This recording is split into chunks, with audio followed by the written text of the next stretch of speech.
7वां बाब पुरस्कार 3 मुमासलत के लिए मत्ती, मरकस, लूका की अनाजील आम कहानियां नहीं और ना ही वो मनगढ़ंत कहानियां हैं, मगर इन कुतुब मुक़द्दसा ने बमा यूहन्ना की अंजील दुनिया को बदल कर रख दिया है। बाज़ औक़ात हम हकीकतन नहीं जानते कि कब 30 ईस्वी में यस्सु की मौत और 100 साल बाद इसके जन्म के लिए 1 सदी बाद अवाइली मसीही दुनिया ने ये 4 दस्तावेज़ात दरियाफ्त की, जिन्हें अनाजील कहा जाता है, जिनमें उनकी ज़िंदगी की कहानी और तालीमात बताई गई हैं। वो चारों अनाजील मत्ती, मरकस, लूका और यूहन्ना रिवायती तौर पर मानी जाती हैं। इन्हें शुरू से ही रूहुल कुदस के इल्हाम से जाना जाता है और ये नए अहदनामा के लिए संगे मील समझी जाती हैं। ये मसीही कुतुब मुक़द्दसा का वो हिस्सा है जो यीशु मसीह के मसीही तजर्बात का बयान करते हैं। अदबी एतबार से इन चारों अनाजील जैसा कुछ भी पहले तसनीफ नहीं किया गया था। ये बड़े लोगों की सवाना हयात की तरह नहीं थी, जो दुनिया की यूनानी माइल यहूदियों मतमूल अदबी ऊंची क्लास में मशहूर थी। सफ़ा नंबर 151। जैसे सिकंदर आज़म की वो तारीख जिसे कैंटस क्रीटस रूफस ने लिखा था, जो सन 50 में मुकम्मल हुई थी, और ना ही वो किरिया और पैराडेग्मियाता की तरह छोटी थी, और ना ही मशहूर फलसफियों की दिलचस्प कहानियां थी। डियोजीन जो लैंप लेकर एक ध्यानदार आदमी की तलाश में था, या अपोलो नेस्थियाना जो कदीम दुनिया में मौज़ात करता था की तरह ना थी। वो ज्यादातर यहूदियों की यहूदी रूहानी किताबों की तरह थी।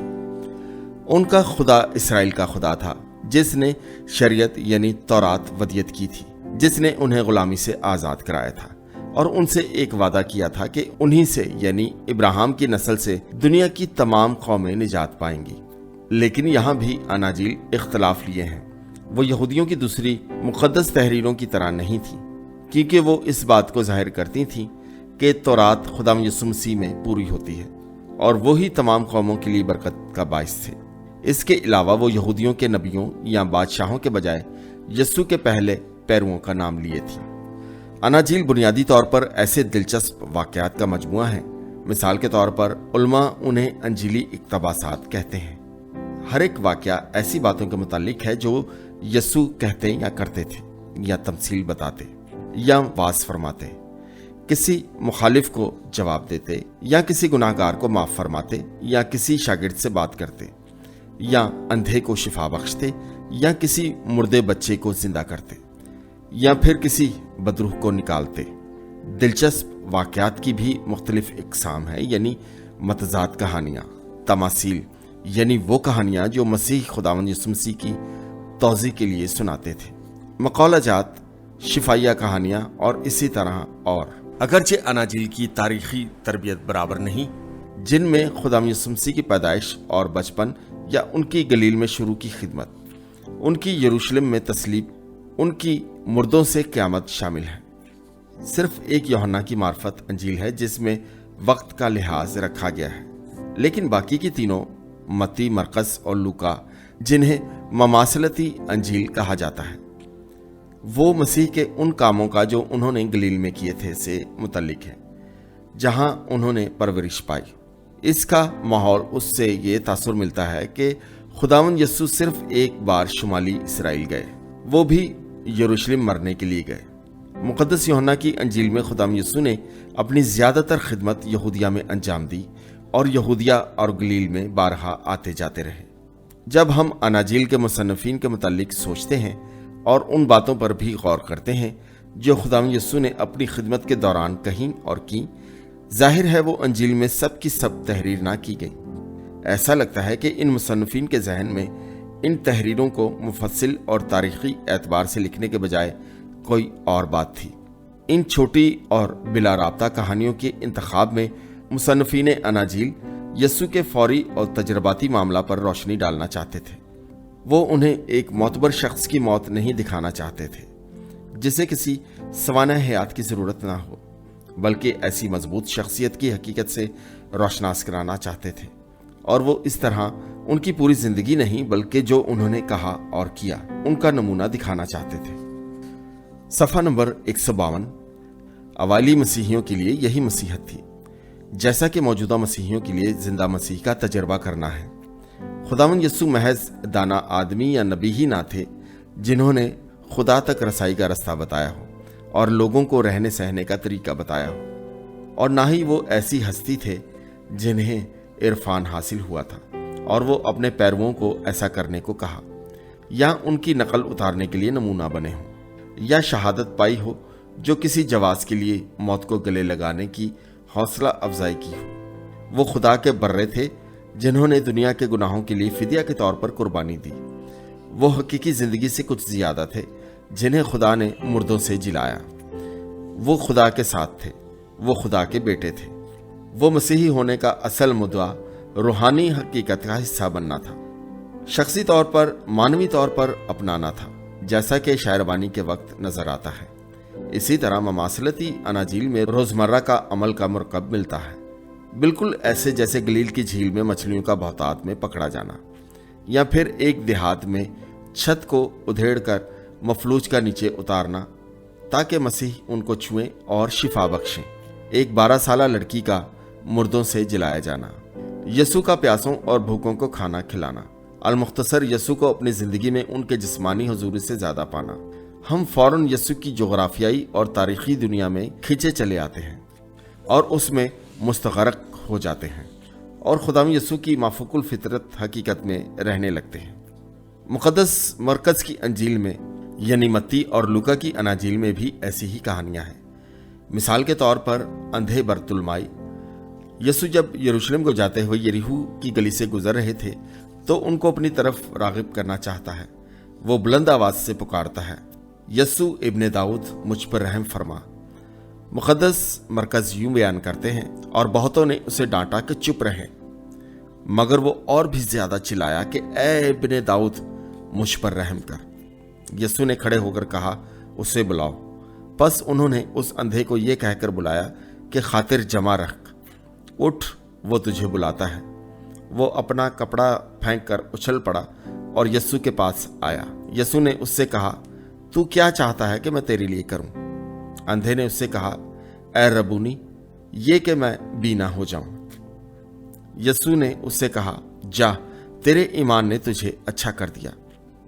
وہ فی الفور بینا ہو گیا اور راہ میں اس کے پیچھے ہو لیا۔ مرقس 10 باب اس کی 48 سے 52 آیات تک۔ کہانی میں معجزانہ شفا کا بیان ہے۔ اس میں ایسی قوت نظر آتی ہے جو خداوند یسوع سے صادر ہوتی ہے، ایک آدمی کا اختیار کل جو آدمی سے بڑھ کر ہے، جس میں ترحم ہے جو ایک بھکاری پر بھی ترس کھاتا ہے، بلکہ ایک ایسے آدمی پر جو اس کے نام کی دہائی دیتا ہے، خواہ وہ ایک حقیر یا پاپی ہی کیوں نہ ہو۔ اس طرح برتلمائی کی کہانی کئی باتوں پر عمل پیرا ہوتی ہے۔ یہ خاص اور حقیقی ہے، ایک ایسی کہانی جو کسی ایسے نے لکھی ہے جس کا پورا یقین ہے کہ یہ واقعہ دراصل واقع ہوا تھا، اور کسی سے ایسے گفتگو کرتا ہے جانے اسے آنکھوں دیکھا ہو۔ اس بھکاری کا نام ہے برتلمائی، اور مقدس مرکز بڑے محتاط ہو کر بیان کرتے ہیں کہ وہ تیمس کے بیٹے تھے، جو آرامی لفظ بارتیمس کا ترجمہ ہے۔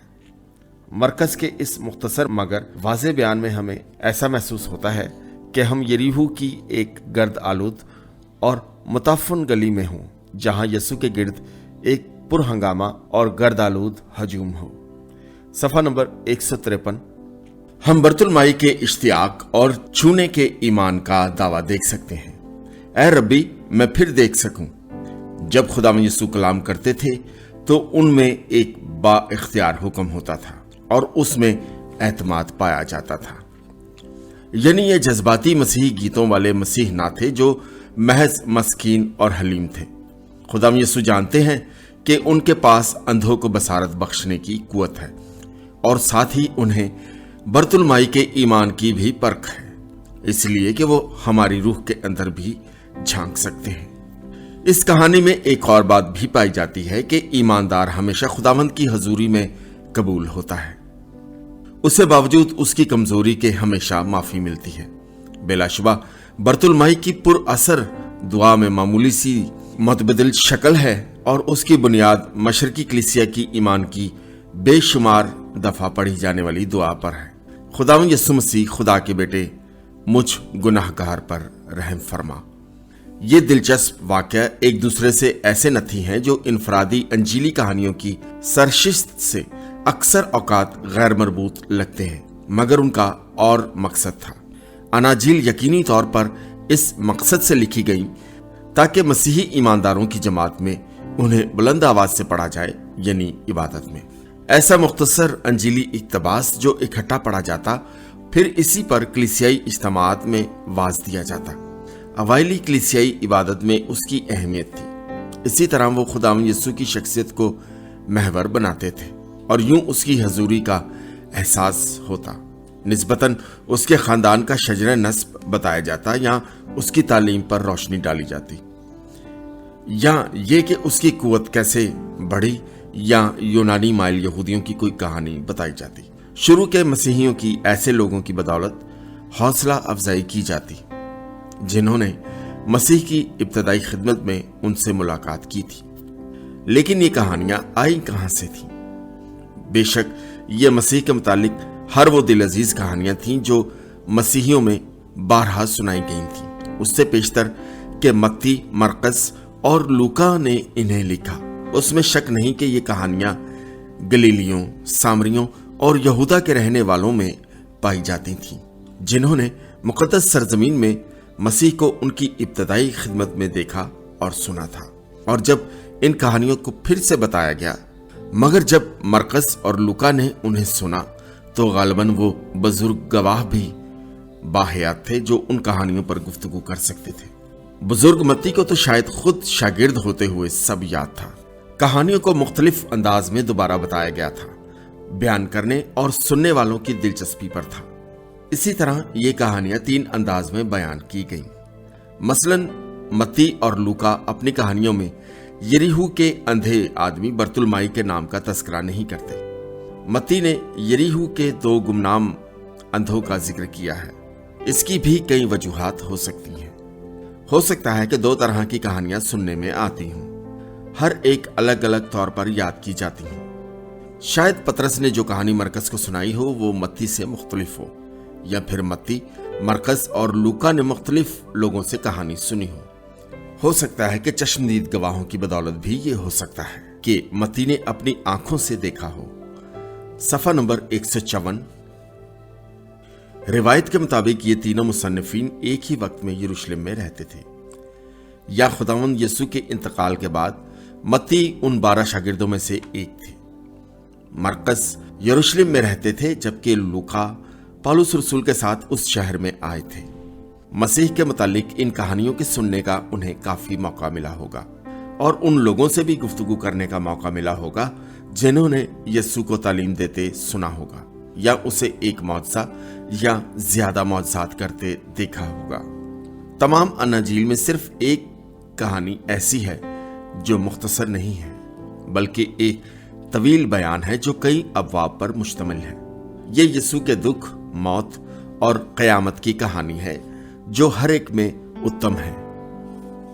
इन तीनों में ममासलती अनाजील बल्कि यूहन्ना की अंजील में भी यीशु के दुख की तवील दास्तान है। मसलन मरकस की अंजील में यह तकरीबन बयान का चौथाई है। इसके मुकाबले में बाकी कोताह नजर आते हैं। मजीद बरां यीशु के दुखों की कहानी ऐसी ही है जिसमें तीनों ममासलती अनाजील में उसका जिक्र बड़े मुफस्सल, तरबियत और यूहन्ना की अंजील की तरह दुरुस्त औकात दिए गए हैं। यहाँ लिखारी इन्हें बेराब्ता नहीं होने देते, बल्कि यरूशलेम में यीशु की जिंदगी के आखिरी हफ्ते की तफसीलात बताते हैं और उनकी अजीम तब्दीली का बयान देते हैं। इसके अलावा उनके दुखों के तीनों बयान न सिर्फ एक जैसे हैं बल्कि एक से दिखाई देते हैं। उनकी तफसीलात में फर्क का पता चलता है। तीनों ममासलती अनाजील में यरूशलेम में शाहाना दाखिले का बयान है। शागिर्दों के साथ आखिरी फसा पर उनका इशाया, उनके शागिर्द यहूदा से धोखादही, गतसमनी में रात के वक्त उनकी गिरफ्तारी, सनहेड्रन में उनकी पेशी, मुर्ग के बांग देने से पहले पतरस का इनकार, भीड़ जो यीशु को सलीब देने के लिए चिल्लाती है, रोमी गवर्नर पिलातुस का यीशु से तफ्तीश करना और यीशु के बजाय बराबर डाकू की रिहाई, कांटों का ताज और किरमजी चोगा जिसे रोमी सिपाही पहनते थे। शमौन करीनी का यरूशलेम के गलियों में सलीब उठाए जाने के लिए बेगार में पकड़ा जाना, सलीब के तले यीशु के कपड़ों पर कुरा डाला जाना, जब मर्द हजरात भाग गए तो औरतों का डटे रहना, कब्र और उसके सामने पत्थर का लुढ़काया जाना, जिससे कब्र का खाली होना साबित होता है। फिर इन्हीं औरतों का यीशु की नाश को इतवार के रोज खुशबूदार चीजों से मसाह करने के लिए जाना और एक फरिश्ते का इन्हें बताना कि वो जिंदा हो गए हैं। यहाँ वहां मामूली तफसीलात का अनाजील में मामूली फर्क, तीनों अनाजील में मुख्तलिफ औकात पर मुर्गे का अजान देना, फिर पतरस का इनकार करना। जब औरतें कब्र पर आती हैं तो लूका कब्र पर दूसरे फरिश्ते का बयान करते हैं, यानी मत्ती एक फरिश्ते की बात करते हैं और मरकज महज एक जवान का जिक्र करते हैं जो पुरस्कार तौर पर वहां था। लेकिन मसीह के दुखों की कहानी इन तीनों अनाजील में कमाल तौर पर एक जैसी ही है। अलावा अजी इन तीनों ममासलती अनाजील में यानी यूहन्ना की इंजील में भी खुदावंद यीशु मसीह की मौत और क़यामत मसीह की अपनी पेशनगोई के मुताबिक पहले से दर्ज है। तब वो उनको तालीम देने लगा कि जरूर है कि इब्ने आदम दुख उठाए और कत्ल किया जाए और 3 दिनों के बाद फिर जी उठे। मुकद्दस मरकज अपनी इंजील के 8वें और 9वें बाब में लिखते हैं, मरकज फिर यीशु का हवाला देते हैं, इब्ने आदम इसलिए नहीं आया कि खिदमत ले बल्कि करे और बहुतों के लिए अपनी जान फिदिया में दे। सफा नंबर 155। इससे साफ जाहिर होता है कि मसीह के दुखों की कहानी न सिर्फ इन अनाजील में निहायत अहम है बल्कि वो इन अनाजील का इंतहाई कदीम हिस्सा है। खुदावंद यीशु की मौत के चंद साल बाद यरूशलेम, दमिश्क और अंताकिया के अव्वलीन मसीहियों के लिए, जबकि वो चंद हजार अफराद थे, यीशु की सलीब दिए जाने और जिंदा होने का बयान एक किस्म की मजहबी रस्म बन चुका था जो यकीनी करना होता था। इसमें आप कुछ भी छोड़ ना सकते थे, ना ही मुर्ग की बांग, ना ही कुरा, ना ही यहूदा का बोसा, पिलातुस की तफ्तीश, ना ही भीड़ और ना ही कांटों का ताज। ये लाजिम था कि हर एक बात दुरुस्तगी से याद की जाती, जैसा कि पहले मसीही उसे जानते थे। खुदावंद यीशु की सलीब और उनका मुर्दों में से जिंदा होना उनके तजर्बे का मरकज होता था। खुदावंद यीशु जो खुदा की सूरत पर थे, जिसने गुलाम की शक्ल इख्तियार की थी, यानी जैसा कि पौलुस रसूल ने याद दहानी कराई थी, मौत को बर्दाश्त किया जो इंसानी तजर्बे में इंतहाई तकलीफदेह बात थी। तब वो इस वादे के साथ जिंदा होकर यजदां के दाहिने हाथ सरफराज किया गया कि वो तमाम जो उस अब्दी जिंदगी में जिलाए जाएंगे वैसे ही जिंदा किए जाएंगे। अवाइली मसीहियों के लिए उस हकीकत को अपनाना मुश्किल काम था, इसलिए कि सलीबी मौत बड़ी शर्मनाक मौत थी जो रोमी हुकूमत में इंतहाई गद्दारों को दी जाती थी। ये यहूदियों और लादीनों के लिए लानत थी। यीशु में मसीहा होने के कोई ज़ाहिरी निशानात नहीं थे जिससे खुदा की बादशाहत की बहाली की तवक्को की जाती। उन्होंने यहूदी शरीयत की मदाफियत में जान नहीं दी थी, जैसा कि मसीह की पैदाइश के 150 साल पहले मकाबीन ने शहादत पाई थी और इस्तस्ना की किताब में यानी तौरात में लिखा था कि जो दरख्त पर लटकाया जाए लानती हो, और वो आदमी सारी तपती दोपहर को हाथों और पाँव में कीलों से जड़ा रहा। उसकी यूनानी नुमा यहूदी फलसफी से कोई मुशाबहत ना थी, जिसने अपनी मौत को बड़ी बुजला सिंजी से कबूल किया, और उसकी ना ही वो यूनानी हीरो की तरह था जिसने मौत से पहले अपनी शक्ल देवता में तब्दील करके मौत से किनारा किया। यीशु की जिल्लत आमेज मौत जलाली मौत में तब्दील हो गई। इसलिए अवाली मसीही बार बार याद करते थे कि उसने यसाया नबी के मुताबिक एक बहुतों के लिए बतौर मर्द गमनाक खून बहाया, और वो ऐसा पत्थर थे जिसे मामारों ने रद्द किया, मगर वो कोने के सिरे का पत्थर बन गए, जैसा कि ज़बूर में आया है।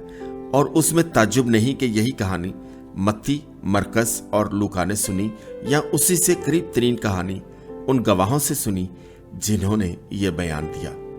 तीनों दुख की कहानियों ने साबित कर दिया कि यीशु महज एक नेक आदमी ना थे, और ना ही दाना उस्ताद थे जिन्हें हादसाती तौर पर मारा गया।